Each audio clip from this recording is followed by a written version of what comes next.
Hello friends, आज आपण chemical effects of electric करंटचा पार्ट 2 बघणार आहोत. मागच्या पार्टमध्ये आपण काही गोष्टी ह्याच्यातल्या बघितल्या होत्या.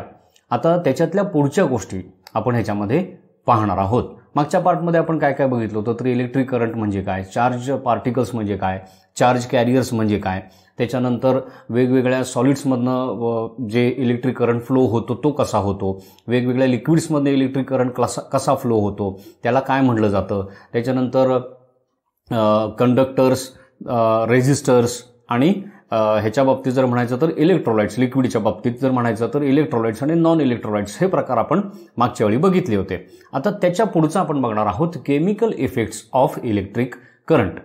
Electricity passes through conducting liquids, different chemical changes takes place. ज्यावेळी एखाद्या लिक्विडमधनं इलेक्ट्रिसिटी पास होते त्यावेळी त्या लिक्विडमध्ये बरेचसे केमिकल चेंजेस आपल्याला दिसून येतात. बघा, बट ऑब्व्हियस आहे, कारण का इलेक्ट्रिक करंट पास होतो म्हणजे काय होतं तर चार्ज्ड पार्टिकल्स एका ठिकाणून दुसऱ्या ठिकाणी ट्रान्सफर होत असतात. ह्याचाच अर्थ काय की त्याच्यातले इलेक्ट्रॉन्स जे आहेत त्यांचं एका ठिकाणून दुसऱ्या ठिकाणी हे वहन होत असतं किंवा कंडक्टन्स होत असतो किंवा ते फ्लो होत असतात. नॅचरली आपण एक गोष्ट शिकलेलो आहे की ॲटम्सचं जे स्ट्रक्चर आहे ते चेंज झालं की सबस्टन्स चेंज होतो किंवा त्याच्यामध्ये केमिकल चेंजेस होतात. मग ज्यावेळी एखाद्या लिक्विडमधनं हा इलेक्ट्रॉन्सचा फ्लो होतो नॅचरली त्याच्यामधलं ॲटमचं स्ट्रक्चर किंवा इलेक्ट्रॉनिक स्ट्रक्चर सगळं चेंज होतं आणि त्याच्यामध्ये काही चेंजेस आपल्याला बघायला मिळतात. Those are chemical changes. These changes are called chemical effects of electric current.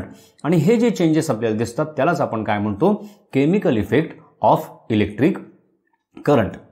The passage of electric current through an electrolyte hits the solution. आता ज्यावेळी एखाद्या इलेक्ट्रोलाइटमधनं इलेक्ट्रिक करंट पास होत असतो त्यावेळी त्याच्यामध्ये हिटिंग आपल्याला दिसून येतं. बघा, आपण केमिकल चेंजेस जे आहेत त्याचे काही कॅरेक्टरिस्टिक्स आपण शिकलो होतो. त्याच्यामध्ये हिटिंग हा एक कॅरेक्टरिस्टिक त्याचा होता की हिटिंग जर झालं तर आपण म्हणू शकतो की तो त्याचा इंडिकेटर आहे केमिकल चेंजेसचा. इथं सुद्धा काय होतं की इलेक्ट्रोलाइटमधनं ज्यावेळी करंट पास होतो त्यावेळी आपल्याला ते सोल्युशन जे आहे ते थोडंसं हीट झालेलं लक्षात येतं. It also causes chemical changes. आणि या हीटमुळं सुद्धा काही केमिकल चेंजेस त्याच्यात आपल्याला बघायला मिळतात. Chemical change induced by passage of electric current through an electrolyte is electrolysis. आता ह्या इलेक्ट्रोलाइटमधनं ज्यावेळी एखादा इलेक्ट्रिक करंट आपण पास करतो त्यावेळी त्याच्यात जे केमिकल चेंजेस होतात त्यालाच आपण काय म्हणतो सायंटिफिक लँग्वेजमध्ये इलेक्ट्रोलायसिस असं आपण म्हणतो. लक्षात आलं ना? बघा, तिथं खाली एक पिक्चर तुम्हाला शेजारच्या स्लाइडमध्ये दिसतंय की ज्याच्यामध्ये एका बिकरमध्ये त्यांनी इलेक्ट्रोलाइट सोल्युशन घेतलंय. त्याच्यामध्ये काही आयन्स तुम्हाला दिसत आहेत, कॅटायन आणि ॲनायन दिसत आहेत. आणि त्या ज्यावेळी कॅथोड आणि ॲनोडमधनं त्याच्यातनं आपण इलेक्ट्रिक करंट पास करतो त्यावेळी तो करंट काय होतो त्या लिक्विडमधनं इलेक्ट्रोलाइटमधनं पास होतो आणि तिथं काही आयन्सची एक्सचेंज होते. काही आयन्स फ्री होतात, काही आयन्स ॲनोडवरनं कॅथोडवरती शिफ्ट होतात. त्यालाच आपण काय म्हणतो, इलेक्ट्रोलायसिस असं आपण म्हणतो. The two plates or rods through which the current enters and leaves the electrolytes are called electrodes. बघा, आता ज्यावेळी दोन इलेक्ट्रोड आपण त्या इलेक्ट्रोलाइटमध्ये डीप केलेले असतात त्यावेळी आणि वरती ते दोन इलेक्ट्रोड बॅटरीला कनेक्ट केलेले असतात. शेजारच्या स्लाइडमध्ये दाखवलेले बघा की दोन इलेक्ट्रोड त्या इलेक्ट्रोलाइटमध्ये डीप केलेले आहेत आणि वरच्या बाजूला ते एकमेकांना बॅटरीनी कनेक्ट केलेले आहेत. बॅटरी काय करते, त्याच्यात इलेक्ट्रिक करंट प्रोड्यूस करते. त्यावेळी काय होतं, एका इलेक्ट्रोडमधनं हा इलेक्ट्रिक करंट जो आहे तो इलेक्ट्रोलाइटमध्ये एंटर करतो आणि दुसऱ्या इलेक्ट्रोडमधनं हा करंट पुन्हा बॅटरीमध्ये जाऊन सर्किट कंप्लीट करत असतो. मग इलेक्ट्रोड्स म्हणजे काय की असे दोन प्रोब्स, प्लेट्स किंवा रॉड्स ज्याच्यामधनं एका इलेक्ट्रोडमधनं करंट इलेक्ट्रोलाइटमध्ये एंटर करतो आणि दुसऱ्या इलेक्ट्रोडमधनं तो करंट काय करतो, पुन्हा इलेक्ट्रोलाइटमधनं लीव्ह करतो, म्हणजे निघून बाहेर जातो. त्यांना काय म्हणलं जातं, इलेक्ट्रोड्स असं आपण नाव देतो. The electrode by which the current enters the electrolyte is called the anode. आता एका इलेक्ट्रोडमधनं करंट एंटर करतो, बरोबर आहे. मग ज्या इलेक्ट्रोडमधनं करंट इलेक्ट्रोलाइटमध्ये एंटर होतो त्याला म्हणतो आपण ॲनोड. हा पॉझिटिव्हली चार्ज्ड असतो. Positively charged electrode connected to positive terminal of battery. हा ॲनोड जो आहे, हा ॲनोड काय आहे, हा पॉझिटिव्हली चार्ज्ड इलेक्ट्रोड असतो. तो बॅटरीच्या पॉझिटिव्ह साईडला कनेक्ट केलेला असतो. शेजारच्या पिक्चरमध्ये पिंक कलरचा तो इलेक्ट्रोड तुम्हाला दाखवलेला आहे बघा. आणि त्याच्यावर पॉझिटिव्ह चार्ज का आहे, कारण तो बॅटरीच्या पॉझिटिव्ह साईडला जोडलेला आहे. ह्या ॲनोडमधनं करंट जो आहे हा इलेक्ट्रोलाइटमध्ये एंटर होतो. The electrode by which the current exits an electrolyte is called the cathode. आता ज्या इलेक्ट्रोडमधनं हा एंटर झालेला करंट एक्झिट होतो, म्हणजे इलेक्ट्रोलाइटमधनं बाहेर निघून जातो, त्याला म्हटलं जातं cathode. It is negatively charged electrode connected to negative terminal of the battery. हा जो इलेक्ट्रोड आहे हा बॅटरीच्या निगेटिव्ह टर्मिनलला जोडलेला असतो आणि त्याच्यावरती तुम्हाला निगेटिव्ह चार्ज दिसून येतो. शेजारच्या पिक्चरमध्ये जो ग्रीन कलरचा जो दाखवलेला आहे, मुद्दामून हे कलर डिफरन्सिएशन दाखवले तुम्हाला लक्षात येण्यासाठी. तर तो जो ग्रीन कलरचा इलेक्ट्रोड आहे तर तुम्ही वरच्या बाजूला बघितलात तर तो बॅटरीच्या निगेटिव्ह टर्मिनलला जोडलेला आहे. म्हणजे काय, ओव्हरऑल आपण जर बघितलं तर ॲनोड हा पॉझिटिव्हली चार्ज्ड इलेक्ट्रोड असतो, जो बॅटरीच्या पॉझिटिव्ह टर्मिनलला जोडलेला असतो. तिथनं करंट फ्लो व्हायला सुरुवात होते, इलेक्ट्रोलाइटमध्ये एंटर करते आणि दुसऱ्या बाजूला जो कॅथोड असतो ज्याच्यावरची निगेटिव्ह चार्ज असतो, जो बॅटरी टर्मिनलच्या निगेटिव्ह टर्मिनलला जोडलेला असतो, त्याच्यातनं तो करंट पुन्हा काय होतो, बॅटरीपर्यंत जातो आणि हे सर्किट हे कंप्लीट केलं जातं. The apparatus consisting of vessel, electrolyte and electrodes is called electrolytic cell. आता हे जे ॲपरेटस आहे जे तुम्हाला शेजारच्या पिक्चरमध्ये दिसते बघा, हा एक कंटेनर आहे, त्याच्यामध्ये इलेक्ट्रोलाइट भरलेला आहे, त्याच्यात 2 ॲनोड आणि एक कॅथोड त्यांनी डीप केलेला आहे आणि वरच्या बाजूला त्याला करंट प्रोड्यूस करण्यासाठी त्याच्यामध्ये बॅटरी कनेक्ट केलेली आहे. हे सगळं जे ॲपरेटस आहे त्याला म्हणलं जातं electrolytic cell. Electrolysis takes place in the electrolytic cell आणि ह्या इलेक्ट्रोलाइटिक सेलमध्ये इलेक्ट्रोलायसिस म्हणजे आयन्सची एक्सचेंज ही घडून येते. Chemical effects of electric current may be observed in the form of following ways. आता हे जे इलेक्ट्रिक करंटचे जे केमिकल इफेक्ट आपल्याला ह्या इलेक्ट्रोलाइटमध्ये बघायला मिळतात त्याची 2-3 इंडिकेशन्स आपल्याला बघायला मिळतात. कुठली आहेत? First is formation of bubbles due to the production of gases. काही इलेक्ट्रोलाइट्समध्ये काय होतं, हे जे आता तुम्हाला एक सिंपल गोष्ट खाली पिक्चर दाखवलेलं आहे बघा. तुम्हालाही माहिती आहे water is made up of hydrogen and oxygen. हे दोन्ही काय आहेत, गॅसेस आहेत. पण ज्यावेळी ते केमिकली कंबाईन होतात they form a liquid we call water. ज्यावेळी वॉटरचं इलेक्ट्रोलिसिस होतं त्यावेळी हे दोन्हीही गॅस काय होतात, सेपरेट होतात एकमेकांपासून. H2 सेपरेट होतो आणि O2 सेपरेट होतो आणि दे फॉर्म द गॅस आणि ते बबल्स तुम्हाला त्या इलेक्ट्रोडपाशी फॉर्म झालेले दिसत आहेत. शेजारच्या पिक्चरमध्ये दाखवलंय बघा, ॲनोडपाशी तुम्हाला ऑक्सिजन बबल्स दिसत आहेत आणि कॅथोडपाशी तुम्हाला हायड्रोजन बबल्स दिसत आहेत. म्हणजे bubbling of gases is one of the indication of chemical effect of electric current. दुसरं काय आहे, deposition of metal on the electrodes. काही ठिकाणी जर मेटलचे सॉल्ट्स असणारं जर इलेक्ट्रोलाइट असेल तर त्याच्यामध्ये काय होतं, ह्या सॉल्टमधनं हे मेटल सेपरेट होतात, त्याचं इलेक्ट्रोलायसिस होतं आणि ते एका इलेक्ट्रोडवरती जाऊन डिपॉझिट होतात. तो डिपॉझिशन तुम्हाला तिथं बघायला मिळतं. This is also one of the indication. शेजारच्या पिक्चरमध्ये तुम्हाला दिसतंय बघा, ते इलेक्ट्रोलाइट जे आहे ते कॉपर क्लोराईडचं सोल्युशन आहे. त्याच्यामध्ये कॉपर हे मेटल आहे आणि क्लोरीन हा गॅस आहे. तर तुम्हाला लक्षात येईल तिथे की एका साईडला म्हणजे ॲनोडवरती तुम्हाला तो क्लोरीन गॅस जो आहे हा फ्री झालेला दिसेल आणि कॅथोड जो निगेटिव्हली चार्जड आहे त्याच्यावरती कॉपरचं डिपॉझिशन झालेलं आपल्याला दिसून येते. म्हणजे इथं तुम्हाला दोन्ही इंडिकेशन दिसत आहेत. एका ठिकाणी गॅस बबलिंग मिळतंय आणि एका ठिकाणी मेटलचं डिपॉझिशन झालेलं सुद्धा तुम्हाला दिसून येतंय. थर्ड काय आहे observation, change in the colour of electrode. ज्यावेळी ते आपण जे इलेक्ट्रोड डीप केलेले असतात आणि ही आयन्सची एक्सचेंज ज्यावेळी होती त्यावेळी जे आपण इलेक्ट्रोलाइट घेतलेलं आहे त्यातलं मेटल जे फ्री होऊन आयन दुसऱ्यावरती डिपॉझिट होतात त्या मेटलचा कलर त्या इलेक्ट्रोडला येतो. लक्षात घ्या. आता खाली एक सोल्युशन तुम्हाला दाखवलं शेजारच्या पिक्चरमध्ये, कॉपर सल्फेटचं सोल्युशन आहे. त्याच्यातनं कॉपर आणि सल्फेट हे 2 आयन्स सेपरेट होत आहेत. त्याच्यातल्या एका इलेक्ट्रोडवरनं म्हणजे ॲनोडवरनं कॉपरचे जे पॉझिटिव्ह आयन्स आहेत ते फ्री होत आहेत आणि ते कॅथोडवरती जाऊन डिपॉझिट होत आहेत आणि त्या कॅथोडचा कलर तुम्हाला बदललेला दिसतो. त्याच्यावरती कॉपरचा रेडिश ब्राऊन कलर तुम्हाला आलेला दिसेल. म्हणजे इलेक्ट्रोडचा कलर चेंज होणं. आता समजा ते जे सोल्युशन आहे ते समजा सिल्वरचे सॉल्टचं सोल्युशन आहे, तर काय होणार आहे, त्या दुसऱ्या कॅथोडवरती तुम्हाला सिल्वरचं डिपॉझिशन झालेलं दिसेल. म्हणजे समजा तो कॅथोड कार्बनचा आहे, म्हणजे ब्लॅक कलरचा आहे, तर त्याच्यावर हे सिल्वर डिपॉझिट झाल्यामुळे तो ब्लॅक कलर जो आहे तो सिल्वर कलरमध्ये कन्व्हर्ट झालेला दिसेल. त्यात गोल्डचं जर सोल्युशन असेल तर ते गोल्डचे आयन्स त्याच्यावर डिपॉझिट झाल्यामुळे ते गोल्डन कलर दिसेल. म्हणजे काय, जर इलेक्ट्रोडचा कलर जर चेंज झाला तर this is also an indication of chemical effect of electric current. म्हणजे 3 पॉइंट्स आपण ह्याच्यामध्ये बघितले. पहिलं काय बघितलं, formation of bubbles due to the production of gases. Second बघितलं deposition of metal on the electrodes. आणि थर्ड लास्ट बघितलं change in the colour of electrode. ही 3 जर इंडिकेशन्स आपल्याला दिसली तर आपण म्हणू शकतो की तिथं इलेक्ट्रोलायसिस झालेलं आहे.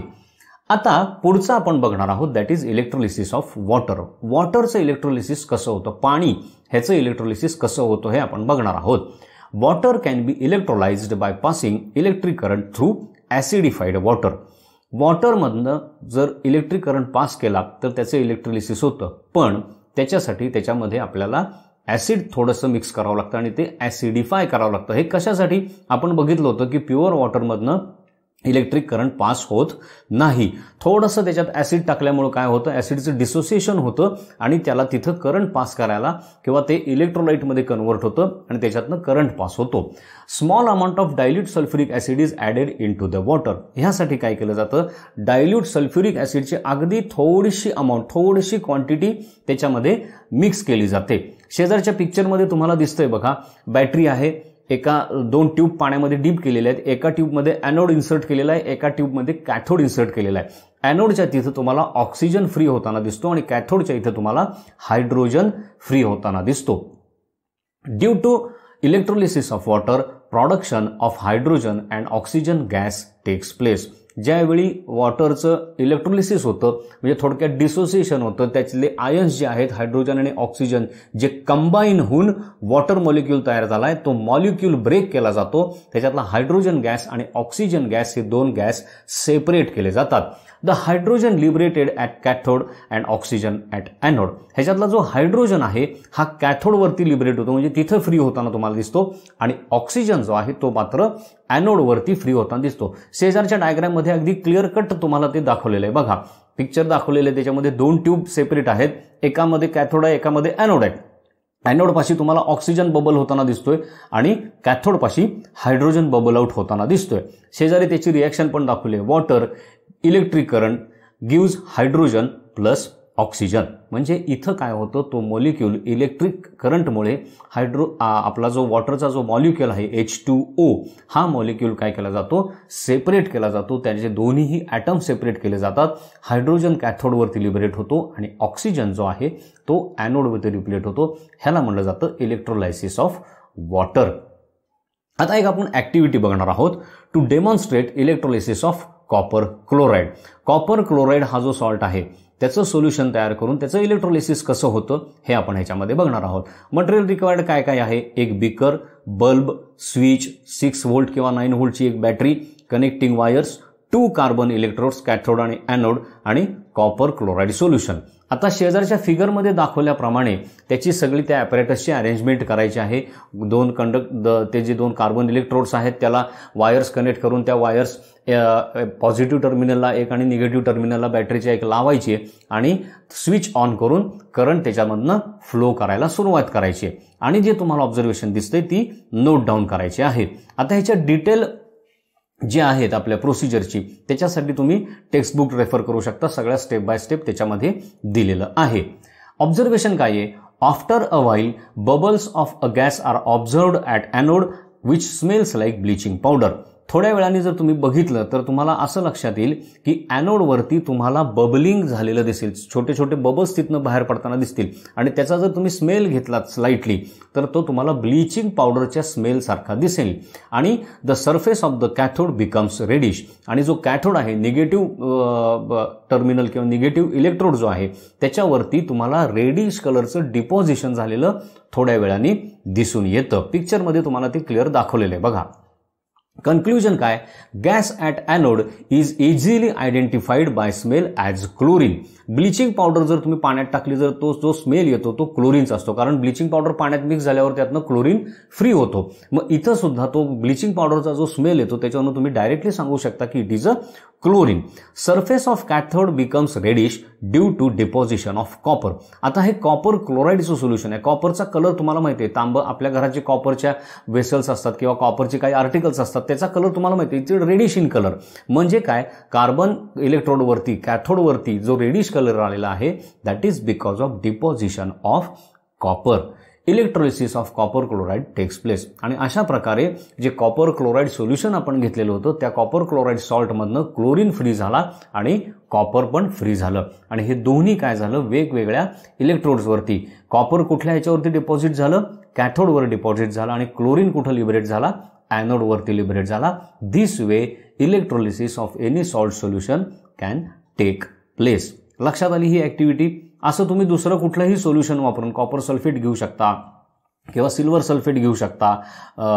अशा प्रकारचे मेटलचे सॉल्ट्स तुम्ही जर घेतले आणि त्याच्यातनं जर ठराविक करंट जर तुम्ही पास केलात तर तुम्हाला हे मेटल आणि नॉन मेटलचे आयन्स सेपरेट होऊन ते एकमेकांपासून लिबरेट झालेले दिसतात. This is nothing but an electrolysis.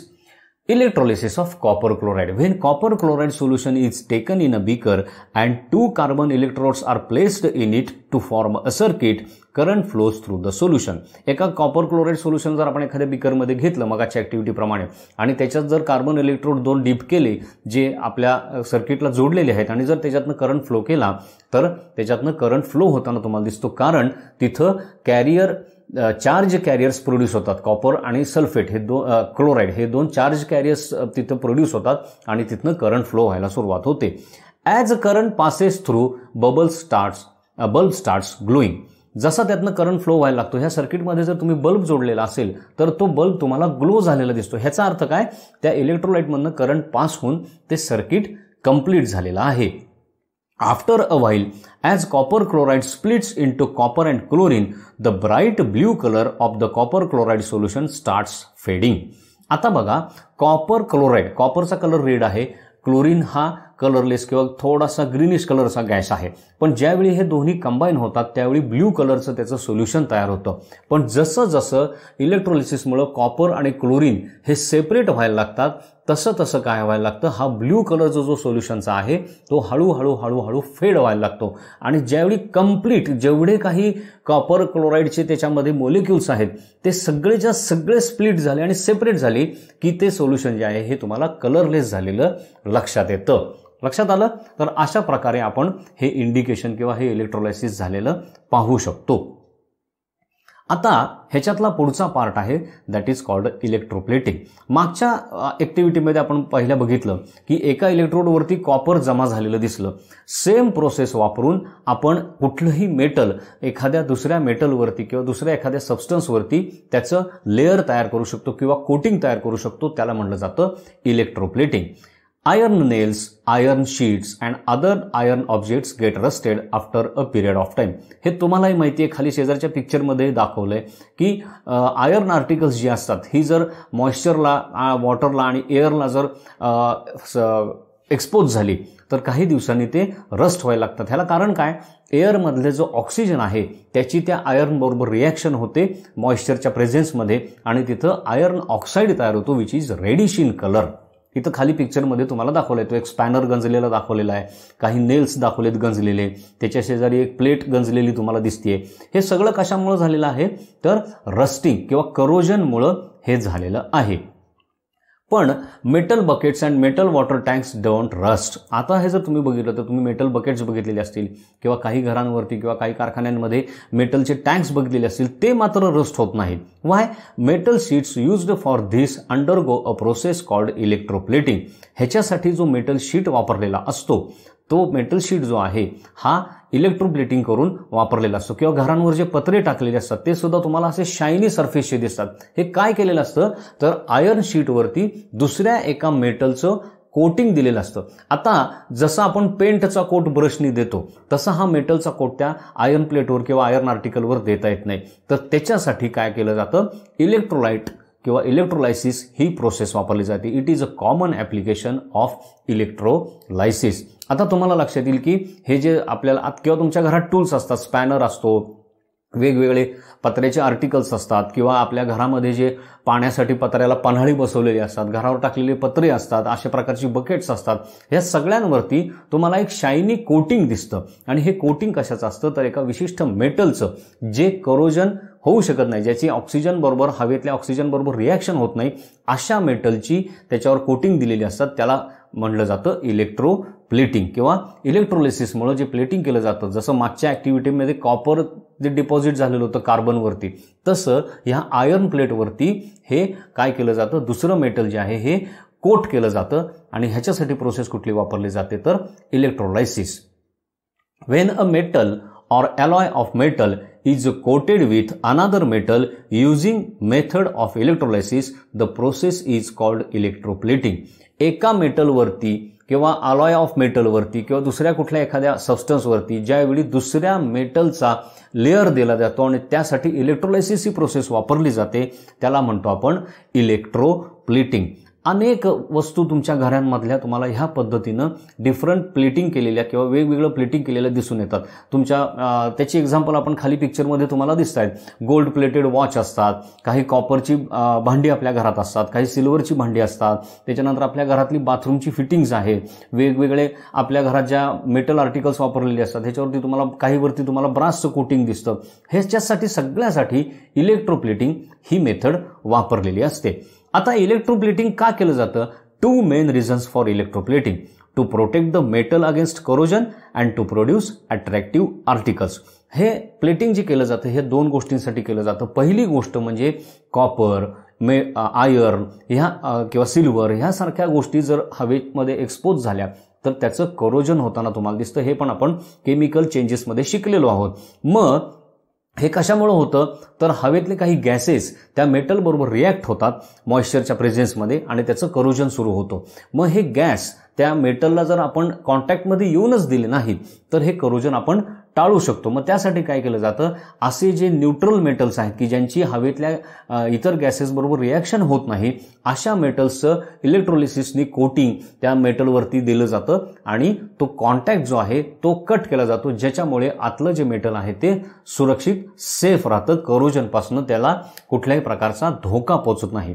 आणि दुसरी गोष्ट काय आहे की अट्रॅक्टिव्ह आर्टिकल्स आपण तयार करू शकतो. समजा एखादं मेटल आयर्नचं एक तुम्ही आर्टिकल तयार केलं तर त्याचं कसा कलर राहतो, ब्लॅकिश कलर राहतो. मग त्याच्यावर जर कॉपर किंवा सिल्वर किंवा गोल्ड अशा कुठल्या तरी अट्रॅक्टिव्ह मेटलचं जर आपण कोटिंग केलं तर त्याला एक शायनी सरफेस मिळतो आणि त्याला आपल्याला एक चांगलं अट्रॅक्टिव्ह असं रूप देता येतं. खाली तेच पिक्चर दाखवलेलं आहे बघा. आपल्या बाथरूममधली फिटिंग्स असतात ती कशाची असतात, ब्रासची असतात. ब्रास हे दिसायला कसं आहे, येलोइश आहे, नंतर काही दिवसांनी ते ब्लॅक होतं. मग त्याच्यावर जर क्रोम प्लेटिंग केलं तर तो शायनी सरफेस, चकचकीत सरफेस आपल्याला दिसत राहतो आणि त्याचं लाईफ सुद्धा वाढायला मदत होते. आता इलेक्ट्रोप्लेटिंग करत असताना काही पॉइंट्स आपल्याला काळजीपूर्वक बघावे लागतात. Points to be taken care of during electroplating. काय काय पॉइंट्स आहेत? Metal whose layer is to be deposited made positive electrode and connected to positive terminal of battery.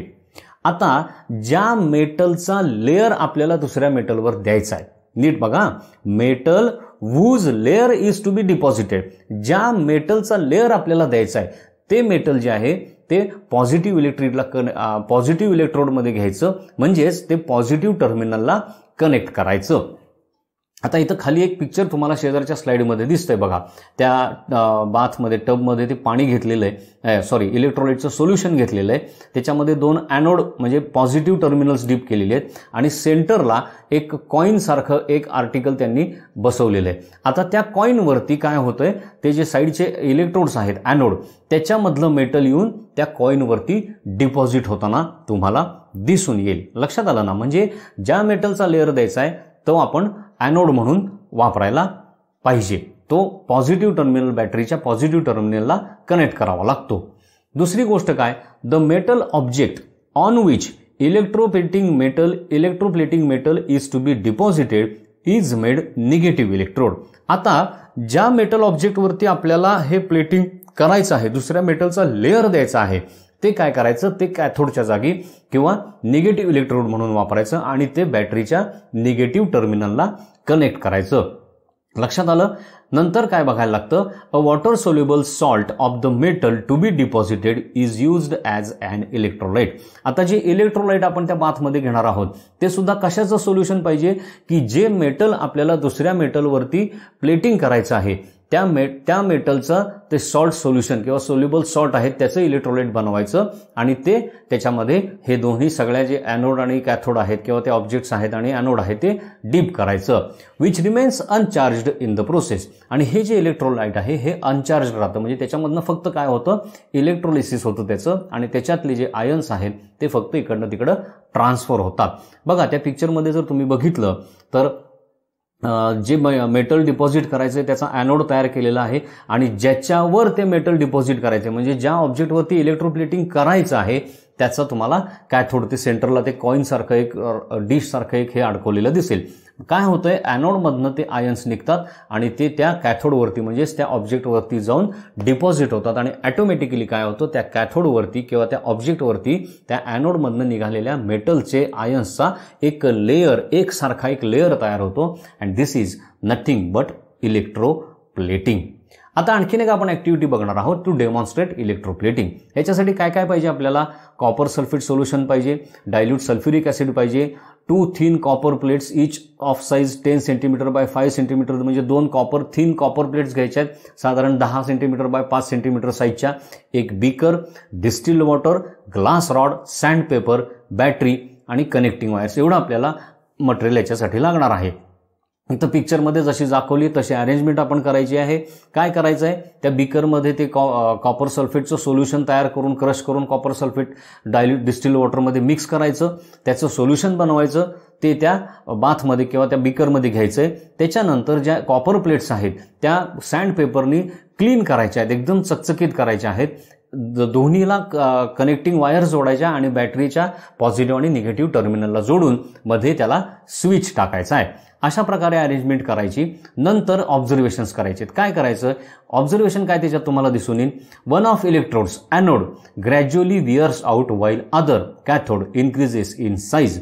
तुम्हाला एक असं लक्षात येईल ज्यावेळी तुम्ही त्याच्यातनं करंट फ्लो कराल तो स्विच ऑन करून, त्यावेळी तुम्हाला असं लक्षात येईल की त्यातला एक इलेक्ट्रोड जो आहे जो बॅटरीच्या पॉझिटिव्ह टर्मिनलला जोडलेला आहे म्हणजेच ॲनोड, तो हळूहळू काय होईल, विअर व्हायला लागेल. म्हणजे त्याच्यातनं ते कॉपरचे आयन्स जे आहेत हे सुटायला लागतील, वेगळे व्हायला लागतील आणि तो इलेक्ट्रोड हळूहळू तुम्हाला साईजमध्ये कमी झालेला दिसून येतो. व्हाईल अदर साईड काय दिसतं तुम्हाला, जे कॅथोड म्हणजे जे निगेटिव्ह साईडला जी कॉपर प्लेट जोडलेली आहे त्याचा साईज किंवा त्याचा थिकनेस हळूहळू तुम्हाला इन्क्रीज होताना दिसेल. ह्याला कारण काय, ॲनोडवरनं निघालेले कॉपरचे ॲटम्स जे आहेत ते जाऊन कॅथोडवरच्या कॉपर प्लेटवरती डिपॉझिट व्हायला सुरुवात झालेली आहे.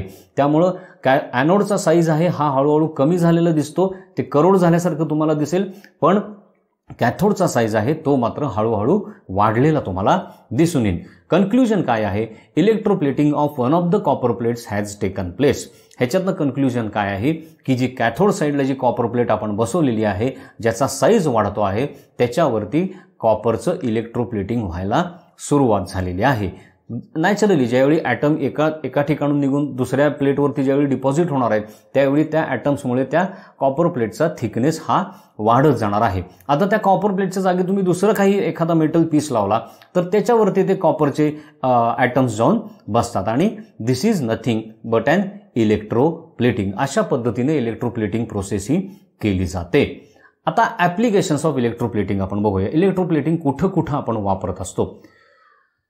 Chromium plating is done on bath taps, car bumpers, bicycle handlebars, etc. to give them attractive appearance and to protect them from scratches and corrosion.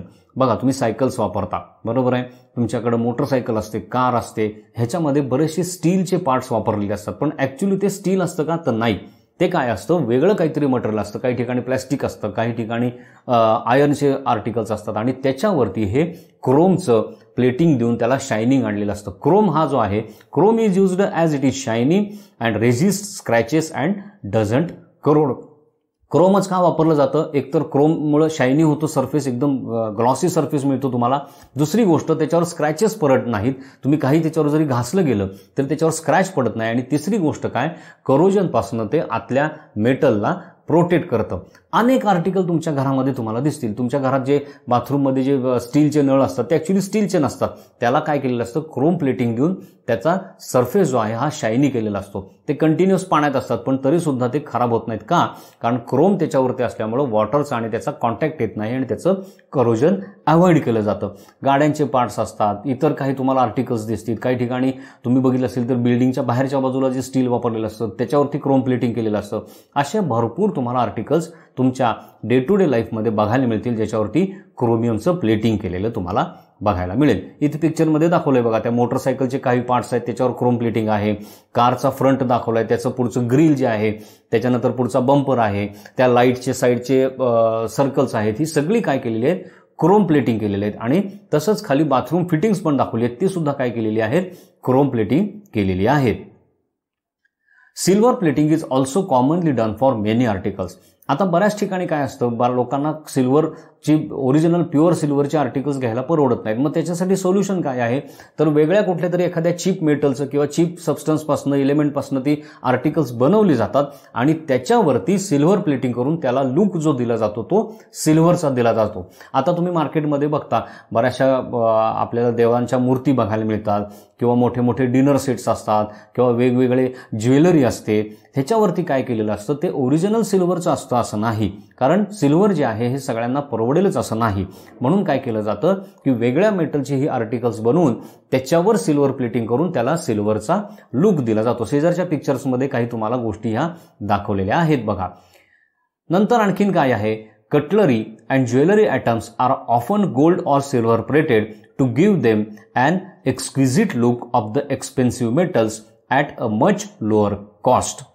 बऱ्यापैकी आजकाल हे 1 ग्रॅम किंवा इलेक्ट्रोप्लेटेड, गोल्ड प्लेटेड हे articles लोक वापरत असतात. दागदागिने वेगवेगळे जे असतात, Bentex is that type of thing की ज्याच्यावरती आतलं मेटल वेगळं असतं. कॉपरचे किंवा दुसऱ्या कुठल्या तरी मेटलचे हे दागिने बनवलेले असतात पण त्याच्यावर प्लेटिंग मात्र गोल्डचं केलेलं असतो. कटलरी सेट्स म्हणजे डिनर सेट्स मिळतात तुम्हाला किंवा वेगवेगळे आर्टिकल्स तुम्हाला बघायला मिळतात जी गोल्ड प्लेटेड आहेत.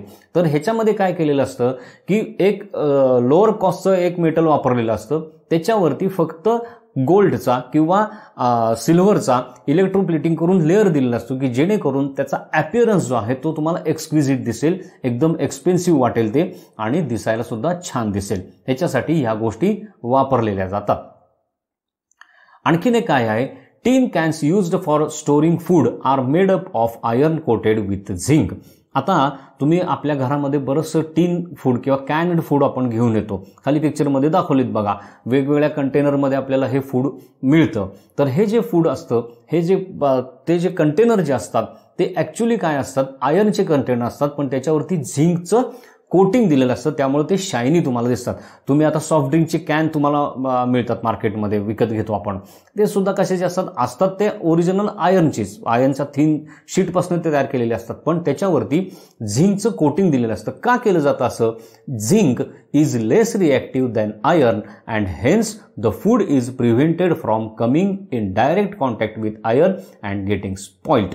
आता झिंक जे आहे ते काय आहे, आयर्नपेक्षा त्याची रिॲक्टिव्हिटी कमी आहे. आपले जे फूड आयटम्स असतात त्याच्यामध्ये वेगवेगळे इन्ग्रेडियंट्स वापरलेले असतात, ते जर आयर्नच्या कॉन्टॅक्टमध्ये आले तर आयर्न रस्ट होतं आणि नॅचरली आतलं फूड सुद्धा जे काय होतं स्पॉइल होऊन जातं.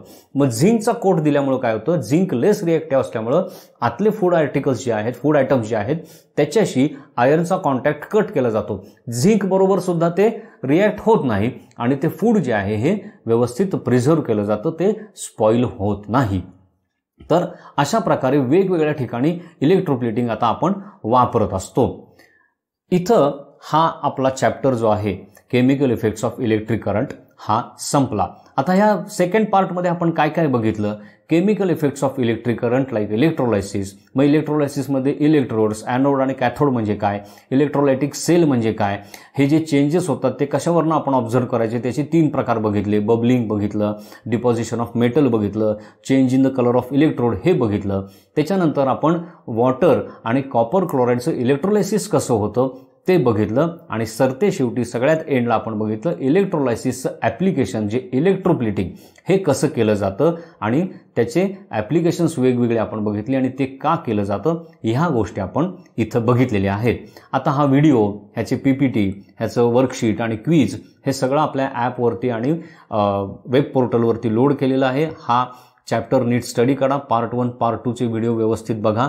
स्लाइड्सवरनं तुमच्या स्वतःच्या नोट्स प्रिपेअर करा आणि क्विज आणि वर्कशीट सॉल्व करून टाका.